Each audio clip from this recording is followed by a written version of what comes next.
Hey guys, this is Ashley. I'm a real estate agent and I just sold my starter home. I'm going to take you on the process of what it looks like on the inside and all the decisions I made throughout the entire process that I make as a real estate agent and as a seller. All right. So for years now, we've been living in this house. We've been living in this house, me and Vic, for about 6, 7 years. Our friends decided to move into a neighborhood. I'm like, oh, this would be fun. A chance for us to move into a neighborhood with friends as well. So we're gonna pack up this house and we're gonna use whatever we have to make it look nice. And I'm gonna take you guys along the process. So you're gonna see how I'm going to put my house up for sale. Right? I'm going to do what I have, use what I have and clean it up, and I'll let you know what that's going to end up looking like. My house, it's built in the 1980s. It still has original knobs in there, still has popcorn ceilings, a little bit of outdated bathrooms. It is upgraded, but not to 2026 standard. Paint and flooring, the flooring upstairs, there's some tiles in the bathroom that were coming up. And I live with 3 dogs. So the question isn't how to get the home perfect. It's not. The question is what is it going to take to get this home without blowing the bank and my entire profit on renovation? Guys, we're selling for about 250 to 270. Here's a catch. My house is a 2 story and these homes were 1 stories, and 1 story usually sell for more. So even as an agent, when you're pricing your own home, it gets kind of emotional because of course you want to net more. But I had to check at the door. So for a 2 story, I decided to stay on the lower range of that market. And I decided to start on a price that would actually create demand and not just sit there. So I started at 255. After doing this for years, one, they want to imagine themselves living in the house, right? It can't feel like someone else's space. Two, buyers hate smelly homes. They will walk out, they will never come back. That first impression will do everything for it. So you lose it in the first 30 seconds. Three, if the home is outdated, you have two choices. Either one, you renovate, or you go cozy and clean and priced right. Full renovation really isn't an option for me in my timeline and how much I wanted to spend for the property. So my strategy was to go as cozy and clean as possible. And this is what I did under $3,000 to get my house ready for the market. I had those redone, not the whole bathroom, just the floor right next to my shower. And so that's one thing that buyers will notice because the tile was peeling up. I repainted all the baseboards around my house. That alone really freshened up the place. Just I did touch up paint to any skirmishes on the wall, any scuffle marks, any marks that was done over living there for 7 years. So I just touched up the house and then I deep cleaned everything. Made sure everything was deep cleaned, windows, window sills, the blinds, everything was washed and deep cleaned. And the main important thing, I think this is the main thing. I got every, I got rid of everything that just proof that I had any dogs. I got rid of it. So any beds, any toys, any bowls, any leashes, got rid of that. I made sure that there was no hair around. The smell was gone, like made sure the smell's good in my house.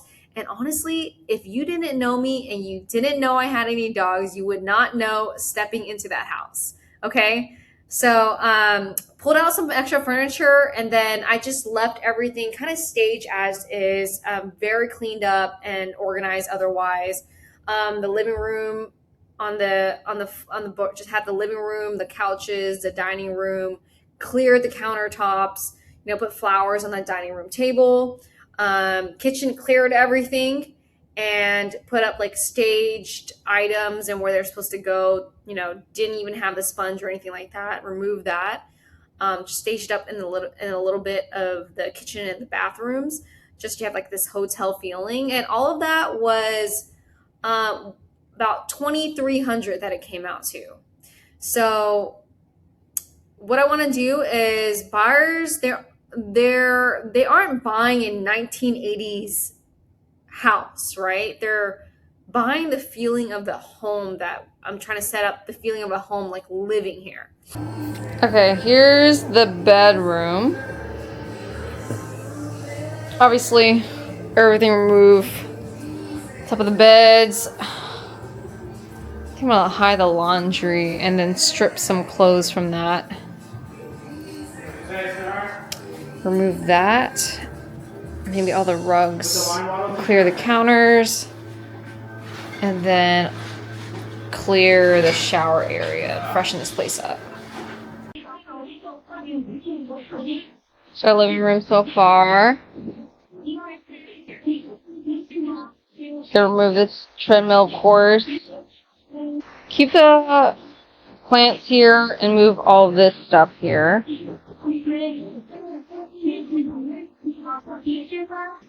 And the main thing for the kitchen is we're gonna move all of the stuff on the counters. That's the main thing for the kitchen. Alright, baseboards has been painted, trim's been painted. We removed pretty much everything, cleaned up the tables, cleared up the countertops.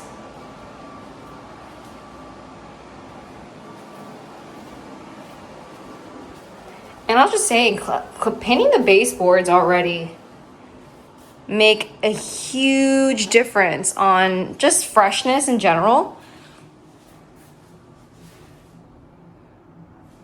So, yeah.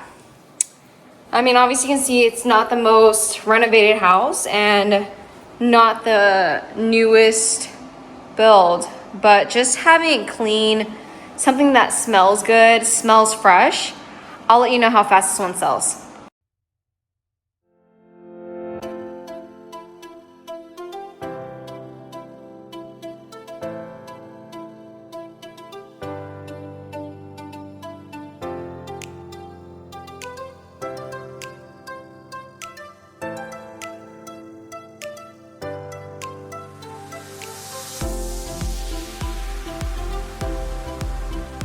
Also asked for concessions for closing cost help. We ended up agreeing to asking price and some of those concessions for closing cost help. This is a first-time home buyer, starter home type home. So knowing that first-time home buyers, a lot of them do need help for, closing costs, furniture, whatever the case. So we just agreed to give them back some of those closing costs. And we were able to because we have the leverage of being only on the market for, at this point, a week and a half. So that was a negotiating leverage that we did also have.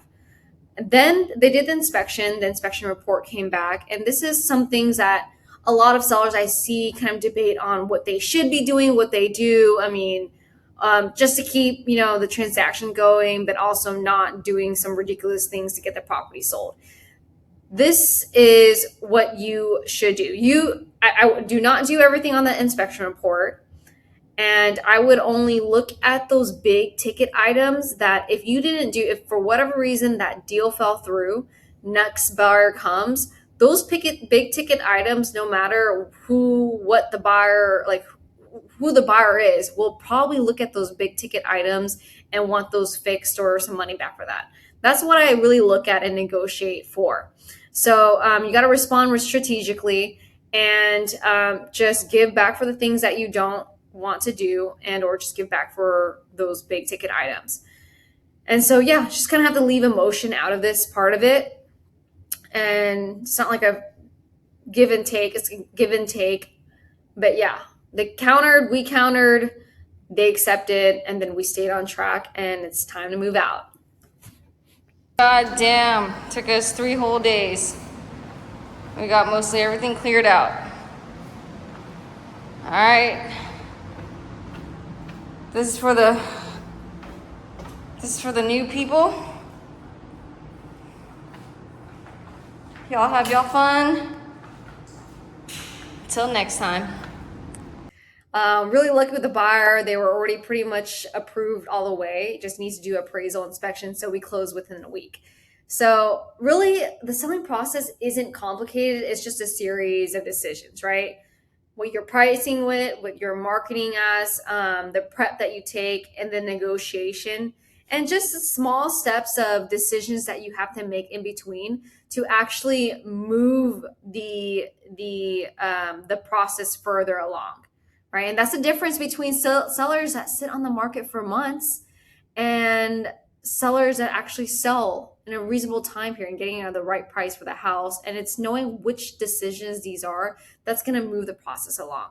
So if you're thinking about selling in Houston, just DM me, comment below, reach out to me, and I'll send you a free home evaluation, no pressure, free of charge. And if you want to see what I do for more of my clients, subscribe, and I'll see you on the next one. Peace.